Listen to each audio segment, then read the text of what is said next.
as long as we can remember, as we've been growing up, is this earth hasn't been treated right. So for us, there is no other option. We are not just passive victims of the climate crisis, but also we are part of the solution.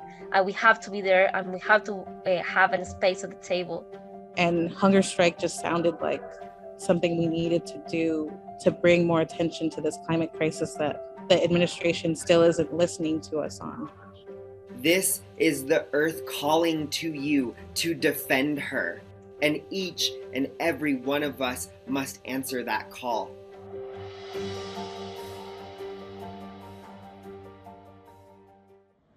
It was incredibly unprecedented. I remember waking up one day just in a really cold room, worried about my parents, my dog, my family and friends who were a few miles away, and just these mountains of snow when you looked out the windows.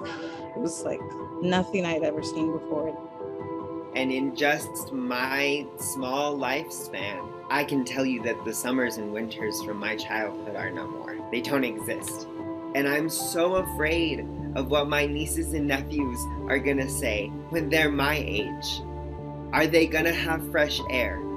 Are they going to have clean water? Will they be able to go outside? We know what is happening to our climate, and we know people are suffering, and we will say, oh, but it's complicated, but we don't want to hurt the economy, but all of these different things, and do what you know in your heart is right. When it comes down to it, we know what we have to do. I used to think that talking about the climate crisis was just talking about a polar bear or just about weather. But when I realized that it was not about that, I needed to do something. The climate crisis is a human rights issue because our present and our future is at risk. The pain we are going through by doing this is nothing compared to the pain an entire generation faces, the lives that they could lose. There is no wrong space to be in right now. The work is taking form in many different ways. TikTok activism is totally a real thing, and I think it's worth being honored. It's worth being talked about as a viable form of activism.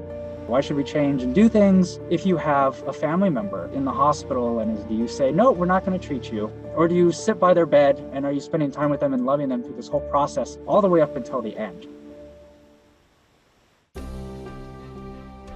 Welcome to COP. Welcome to Glasgow. This will be my first COP. I'm very excited. It's absolutely my job to go and to bear witness to what is happening and to bring all of that back and say, you know, what does that mean for us?